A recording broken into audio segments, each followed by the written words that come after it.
from prison to YouTube. He has, of course, he's big on YouTube, the Nerdrotic channel. I don't know how Gary is, but I think he's in my range. Did you do the flex arm hang back in the day, Gary?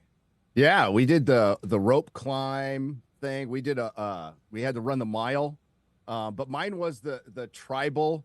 Mine was the tribal workout. I had to go out and get a short-faced bear and a yak or something and bring it back. If I didn't, I wasn't eating. I don't know what you're talking about. Like, I'm where old. did you grow up, Gary?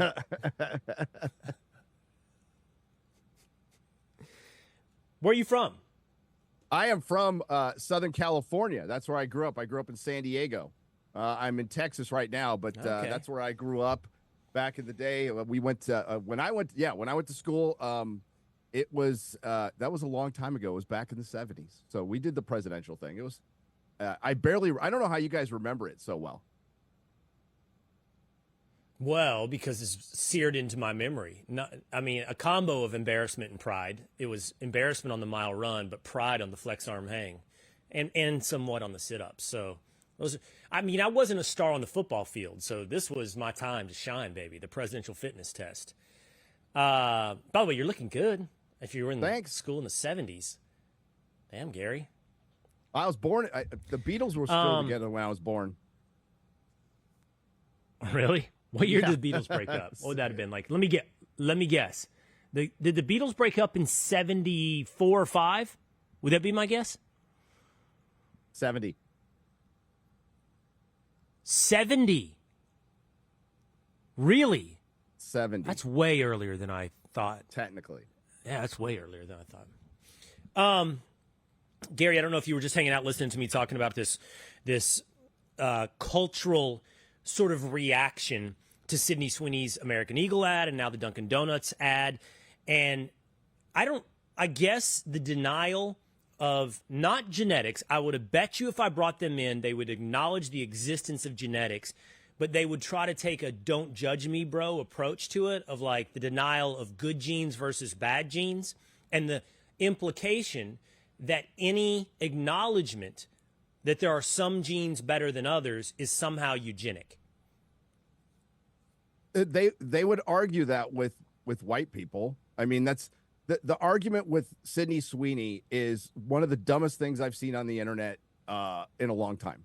At least, but it's a direct reaction to Dylan Mulvaney and the marketing, and we'll get to that. But as you know better than me, look into Planned Parenthood and Margaret Sanger when you want to talk about eugenics, if you want to know where it really comes from. And there's good genes and bad genes. I have blonde, gray hair and blue eyes, and I can't see. And, I was born a drug addict. So, it's good and the bad. The genetics, as everybody knows, are base programming. Genes are base programming, and it's what you become through life, through your behavior, how you're raised by a mom and dad. In most cases, what defines you. The reason they're calling this out is it was like leading a duck to water on this one. They knew exactly what they were doing at American Eagle, and I credit them because it is a direct response to Dylan Mulvaney. I'm glad they did it. I'm glad they haven't bent the knee yet, because I think it's hilarious watching it play out because it's the same people who wouldn't be saying anything if a black person had said that or a trans person had said that. It's the hypocrisy of life. And it might start an ad campaign where America's pulling its stick out of its butt. I'll say it because I'll say something, I'll be nice on this channel. And we move forward and rediscover a sense of humor, because that's what we need culturally. We are lacking comedy. We are lacking. This stuff should be mocked to oblivion, and I'm glad everybody is doing it. I think it's good for the country. I'm glad people are complaining, and I'm glad this is the beauty of free speech, Will. We get to see people be as stupid as they want to be, and they should be allowed to, and then we can mock it. That's how balance we get back to balance. You said a lot of things I want to follow up on there. I do a branded segment every once in a while, down the rabbit hole. And I take for granted that people might know what eugenics is. And I'm glad you said that because it is a fascinating history. From Margaret Sanger and Planned Parenthood and the whole movement, they sterilized people, I believe, in Appalachia and Virginia and places like that. they classified poverty as genetic, and they would look to sterilize poor people, mentally disabled people, and so forth. It's got a fascinating history, and it was pushed by the progressive left. That's wholesale different than an acknowledgement in a differing quality of genes.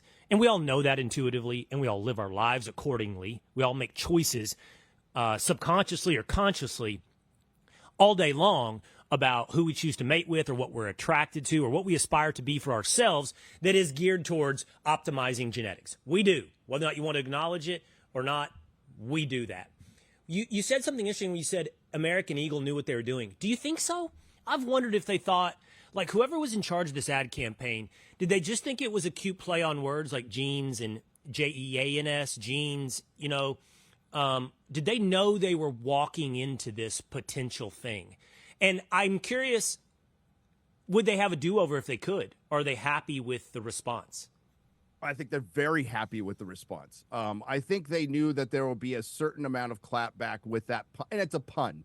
And I don't mean to say their intention was to stoke TikTok. It was a pun. Some of the worst trouble my channel has ever been in is over a pun. And it was, let's talk about Blue Beetle, you know, and it was over a Blue Beetle review.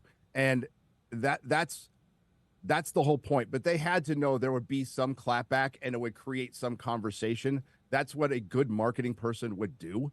And look, it's blown up. It's helped their stock. My wife looked on their website. The jeans are selling out. You know, it's worked perfectly. And the amount of clapback that they're getting is insignificant. It's small.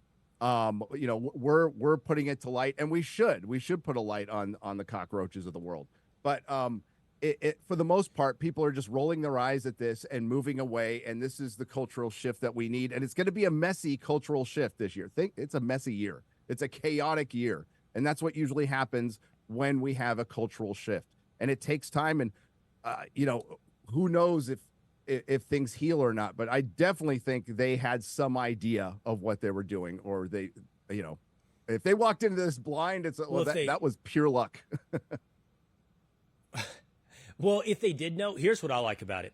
A lot like genetics, we all do this and we can't help it. And some of it do us less than others. But, you know, if anyone has the ability to think before they talk, you have the ability to go, I'm going to say something, and calculate in your own head, how's that person going to react to this, and make a choice whether or not to go forward, right? And on your individual life, you do it. You're at a party, you say something, you're like, man, I just don't want to get into it with these people, or I don't want to offend them. We do it. And then some people go, hell with it, I'm going to say it anyway, right? And then there are people, by the way, that can't see the conversation forward, that just have no filter between their thoughts and their mind. And then when you get into what you and I do, Gary, and I'm very familiar with this, you can start calculating what will be the response, what will be the backlash. And some people in our business go, well, it's going to be controversial, and therefore I want to do it. There are others that do it and say, it'll be controversial, and I don't want to do it. I think the job is just do it, regardless of what you think the response will be. Don't do it because you'll get controversy or because you won't, right? But ad campaigns and corporations are definitely ones that sit there and try to calculate out a backlash and pivot and react to the reaction. And then you start to self-censor, right, based upon these loud critics, and you can run off into insanity. And if American Eagle thought that far in advance, like you said, and said, I'm going to do it anyway because it's not wrong to talk about genetics. It's not wrong to do a pun or a play on words with jeans and jeans, and I don't care what the reaction will be. Well, then I totally respect them. I doubt they were doing a sort of Candace Owens style, this will be provocative, let's do that. But I respect them if they said, I don't care what the reaction will be. Yeah, and I think that's pretty much what it is and was. You don't see them bending the knee, and I don't see them apologizing anytime soon because they are making tons of money, and it was a calculated minor risk, like a minor risk. And it's great to see. It's absolutely great to see that that you bring everybody together, because both sides are pretty much mocking anybody having a problem with this. Aside from MSNBC, for some reason, who wanted to fan the flames because they're MSNBC, and the faster they die, the quicker, to be honest with you, because they are the enemy of the people. But I think it's great. I think they should continue this, and hopefully it starts. It looks like it may have started a little bit of a trend, and I'm all for it, because we need to just loosen up as a country completely and just learn to laugh at ourselves a little bit and not take ourselves so seriously. And that's what happens when you play identity politics, when you're putting everybody in their tribe and you're putting other people, like you're putting certain groups above others to fight discrimination. You're being discriminatory, and it doesn't work, obviously. And it's something that should be laughed at this point, because it's never worked. It's never worked in commercials. It's never worked in movies or TV shows. Well, Gary, you mentioned a moment ago that when you were talking about genetics, that you're a drug addict. Interesting in that, first of all, Gary Buechler, a.k.a. Nerdrotic, has a very popular channel on YouTube, but he is the author of a new book, Waiting for Nerdrotic, From Prison to YouTube. And I understand, Gary, you're crowdfunding for this book to be published. And it's about what you just talked about, your life story from, I guess, in part, that predisposition for drug addiction and prison to where you are today. Yeah, and thanks for bringing it up. I appreciate it. Yes, we are crowdfunding it through Rip Ascend. It is a completely independent project. My friend Eric July has a comic book publishing company called the Rip-A-Verse, and he allows independent publishers to run basically a pre-sale through his website, and then he does the fulfillment, which is very helpful to authors, because the fulfillment part is the hardest. And that way, I don't have to worry about publishers telling me what to do, and it doesn't really get in the way of my YouTube channel. So the book is basically my AA story. It is, what I was like, how did I get there, and what it's like now. It's not, I'm not trying to glorify any of it, but I was definitely born an addict. I didn't have any self-control from the earliest age. Had to eat all my Halloween candy, all that stuff. If I wanted somebody's toy, I would just take it. I broke into my first house when I was like 7 or 8 years old to steal a toy. So and this wasn't my parents' fault. I was adopted, right? So to be as brief as possible, I was an addict all my life. Had some abuse that wasn't my parents that happened in public schools. I could go on that rant another day about how teachers unions protect teachers who abuse kids. If you go to Angry Cops, he's done a lot of stuff with the Buffalo School District concerning something like that, if you want to go over a look at that. But very passionate about that. So that led to not really trusting authority at all, ever. And it led to kind of a nightmare of a life. I got kicked out of, it's true, I've been kicked out of 3 high schools. I eventually got kicked out of San Diego High, Sunset High, and Carlsbad High in Southern California. And it led to a life of homelessness, drugs, ended up in jail, ended up in Folsom Prison, got out, put my life together again, relapsed, and crawled my way out of that relapse later on. And it's a life of ups and downs. And again, I'm not glorifying any of this at all. It's just to show that even a schlub like me, could be absolutely destitute and climb my way to mediocrity, which I'm completely happy to be at, considering where I was. And through gratitude, through the program of AA and NA, had a lot of help with family and come out the other side. And some people will say, from prison to YouTube's a lateral move. I would agree. But it's honestly, listen, I'm grateful for my life. And this happened later in my life, which I did not expect. I have been approached to write a book for years, actually, even prior to YouTube, through AA and stuff. I never really wanted to do it because I don't know how to write. I had a lot of help, and we did it. And hopefully somebody gets, a few laughs at my expense and see that even the biggest idiot can somehow rise above and get through life through, and not just perseverance and stuff, just one day at a time. Right. Realize through gratitude. That's really been the key for me. Gratitude. I haven't yet read the book, so I'm going to follow up with two curiosities. Sure. You said that you always had an addictive personality, even behaviors, from Halloween candy to toys. I'm curious how old you were when it became substances. Like, how old were you when you started, I guess, abusing and being addicted to whatever it was, drugs, alcohol?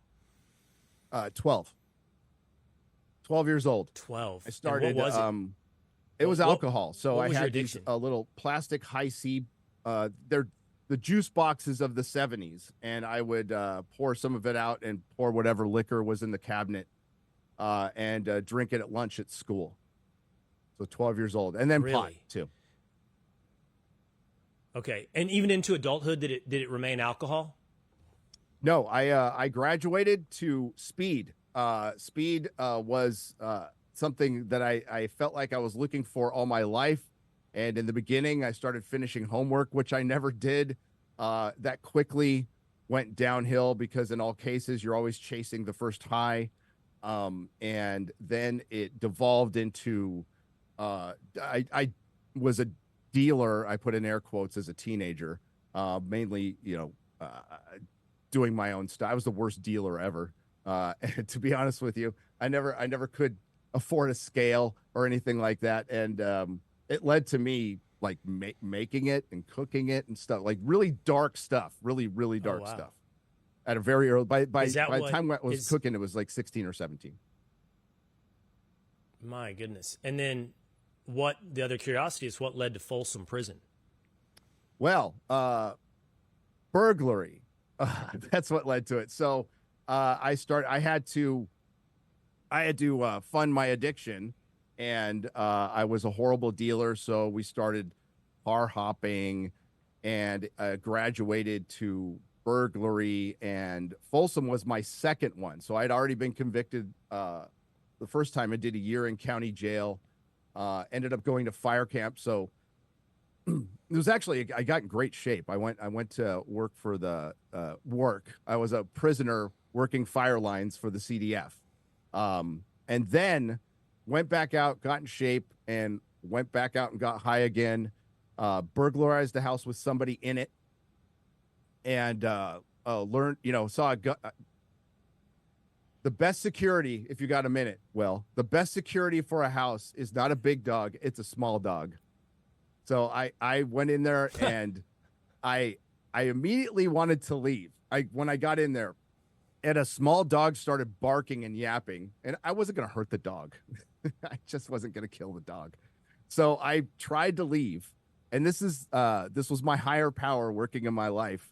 When I went to leave through the garage on a side door, the door handle fell off the door, and I couldn't get out. So the guy in the house caught me. He put his gun. I could see the bullets in the chamber. And the cop that night saved my life. That guy probably would have just shot me in the head. His hand was shaking. And that sent me away for a 4-year sentence, which, for good time, you do about a little over half at Folsom. And I ended up behind the wall where Johnny Cash played, and it was a nightmare, absolute nightmare. Oh, man. I mean, I could actually talk to you about Folsom Prison and your experience there for like an hour. I had a long conversation with a guy last week who was a county jail SWAT team guy in Northern California. And he was telling me the differences between prison and jail. And we were talking about prison gangs and the necessities or the way to get out of it, or can you get out of it, avoiding having to be in those situations. And honestly, we were talking about rape and the whole deal, and he was telling me basically there are very few people like me, meaning that you do something bad in your life and you end up there. There are people, but the vast majority of people in prison and in jail are people that are used to being in prison and jail and have been there generationally and so forth. And so they look forward to the gangs and the politics of prison. And for other people, it's a really, really different experience. But he did make it sound like you don't have to participate in the politics. 100%. I was told there's kindness in there, right? So they probably saw this young buck with long blonde hair that I immediately cut because the first words yelled at me when I got to prison were, "Hey, Goldilocks, you want some of my sack lunch?" So I cut my hair, but I was told by another prisoner, it's like, "Hey, mind your own business, and I'll clean this up for you. Mind your own business. Don't mess with the gays. Don't gamble. Don't do drugs, and you'll be fine." And that's what I did. I mind my own business. I stayed off the yard for the most time, and I just read a lot of books. Now, you can't avoid fights. I actually got more fights in county jail than I did in prison. You just can't avoid it because some people just don't like the way you look, or there's something over shower shoes, and you can't like not fight. Once it starts, you got to finish it. Even though most of mine were like, I'm gonna get my ass kicked right now, but I have to do it. I have to fight. But that was far and few between. Mostly it was pretty boring, and I read a lot of books. Well, you were very, very humble in saying that you have graduated from prison to mediocrity. I think anyone that knows you and is familiar with you, and you've been on our program several times, knows the success of the Nerdrotic channel on YouTube. So far beyond a mediocrity. And we normally talk about culture, as you do on your channel, Gary. And so our boy Two-A-Days Dan, one of the producers here on the show, had this idea. And I said, "Where'd you get this idea, Dan?" And he said, "I just kind of thought about it on my own. So I don't have an article to point to or anything like that." But he brought up the question. We talk a lot about AI. And here's the question. Do we think that AI might actually help or save content creation, help or save Hollywood? And at first, you kind of have an aversion to it because you're like, well, everything's fake and everything's this, whatever. So is acting. It's fake. It's the profession of being fake. But with Hollywood producing so many sequels and franchises and true mediocrities, I think out of risk aversion, Gary, largely, like, we can do another this and we'll get people to go to the theater and give us $7, $10, versus, hey, here's a pretty cool story idea. It's unproven. There's a risk aversion in Hollywood to doing that and putting whatever it's going to take, $50 million into a project. But with AI making everything cheaper and easier, I actually think we could end up potentially having a much broader and better option of stories. I agree. And it might not necessarily come from Hollywood. It might come from a 15-year-old kid who knows how to prompt. If it's anime, like you'll see a return of 2D animation. You'll see a return. Video games will become cheaper to produce. Everybody involved in CGI will probably. The sad thing is a lot of people are going to lose their jobs. Will, like a ton. Like it's over in a few years, and it'll be just AI prompters. But yes, it will become cheaper, and I think in a way it'll save Hollywood. Will they? I mean, you can't unmake the soup at this point, and they brought it on themselves. I mean, this summer we just saw the 7th sequel of a dinosaur movie and the 3rd reboot of Superman in 20 years and another Fantastic Four movie. And I'm about to go see Naked Gun, which is a remake of a comedy. We're not seeing anything original. So humans are acting like AI anyway, and the corporations are. So I think AI is a tool, at least until the robots come and take us all over and kill us. But it's a tool that can be used by independent artists. So I think it'll kind of crash open the gates of Hollywood, and we might see more independent places and more imagination coming from them. Because why would you want to go work in Hollywood when it's just as easy? And this will be mainly in animation, when you could just do it from home. As far as producing movies, yeah, we're going to see a movie with Clark Gable and a young Harrison Ford and John Wayne in our lifetime, a full movie. It'll happen. You know what's okay? So here's two fascinating things about that. You said we're going to lose a lot of jobs.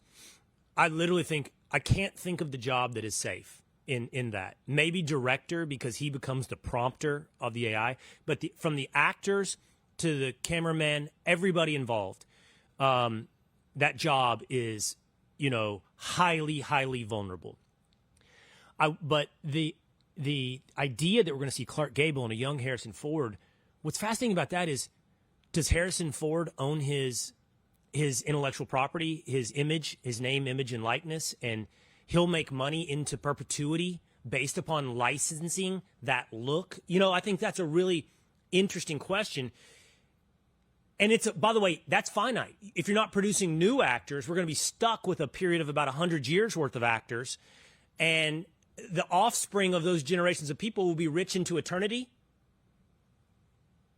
Yes, and that's a really good point. And while the actors and I understand this, I like artists too. I like the human touch. I prefer authenticity. I'm not like rah AI, but the point is moot at this point. It's done. So these actors might come out and say, I'm against AI, and they're all signing their names off with licensing deals. They're all, because it's going to be huge money for them and their estates forever. And you're absolutely right. It's gonna hurt the talent pool. And if you start hurting the talent pool, this of sports, that like if there's a finite number of talent, and if it starts going somewhere else or being independent, your industry collapses. And it looks like that's what's Hollywood will always be around, but it's not going to be the big dog anymore. It's just not. And it's other countries are going to start competing. We're already seeing that. And I at this point, I'm kind of for it. Seeing new stuff. I need to see new stuff. As a huge superhero fan, I just want to see something new. God, or a good Western. Well, what do you think about you and me? Like, we're similar, we're not exactly the same. I guess I'm in parts a journalist, I'm a commentator, I'm an analyst, I'm a newsman, I'm a show host. You are a cultural critic, a show host. I do wonder, with the immediacy of what we do, and the fact that we're paid for essentially our thoughts. That's what we're paid to do. Are we replaced by AI? You could optimize thoughts for maximum appeal, and you have an AI generated. I mean, a news anchor would be easy to replace. A commentator, an analyst, unique thoughts, that's a little more interesting. But I wonder if we already know there are AI influencers. So like that's a whole business right now. Like you're scrolling TikTok and you're looking at somebody talk about a product or something like that. It's already chock full of AI, meaning not real people who are selling you on an idea. But I wonder how far we're away from watching AI shows, not fiction, not scripted, unscripted, what we do. I think we're a ways from that because AI is still pretty dumb. I mean, just try to get Grok to draw a picture of you if you're not paying for the premium version. But everything ends, Will. I think it's all up to the audience. I am hoping, this isn't exactly a belief, I'm hoping there's going to be an analog generation that rejects all of this. But that would be all tech, and that would still be over for us. But I think that would save humanity. But all things end, and eventually, yes, I think there'll be. I think it'll replace VTubers, and it will eventually get down to even commentators. There's not a lot we can do about it, but I think that's years off. Well, I'm the glad analog I'm old. thing. The analog thing is there will be a desire, there will be an appetite for authenticity and human connection. There will be that. It's just, how does it manifest? People that watch you on Nerdrotic are connecting to you as a human being and your story and your thoughts and your tastes, right? And your humor. And that's an element that AI just simply can't capture. It can maybe be more entertaining than you. It might even at times be more interesting than you in its thoughts or its review, but it can't ever add the human connection. No, I don't think it can, because it's still an aggregate, right? It's still just pulling off stuff, and it's not intuitive. It doesn't feel emotions. So it will be, if it does show somebody going off on something, we're still going to be able to tell. There's still going to be an uncanny valley. We recognize the human face. We recognize real human behaviors. It's still pretty easy for me to recognize AI, and I dip out immediately. I watch a lot of history videos, and there's a ton of them on YouTube right now. And the minute I can tell it's AI, I'm gone. I don't want to hear that. I don't care. Same. Yeah. Same. I still need that human being behind it, and I don't think that'll change anytime soon. Maybe it'll be generational, but even for now, with Gen Z, I still think they want authenticity. although I don't understand them that much. But All right. Well, listen, check out the Nerdrotic channel on YouTube and check out Gary's crowdfunding for his new book, Waiting for Nerdrotic, From Prison to YouTube. You just heard some of his story, which is a story worth hearing. And if you want to help participate, one more time, Gary, where can they go to crowdfund your new book? they could go to ripascend.com. And it should be the first thing that pops right up. And there's other crowdfunders there too. But I really appreciate you having me on and bringing up the book. And you bet. Yeah. You bet. Yeah. It's all right, always Gary fun. Buechler, Nerdrotic. Always love talking to you. All right, thanks, Take man. care, Will. Bye-bye.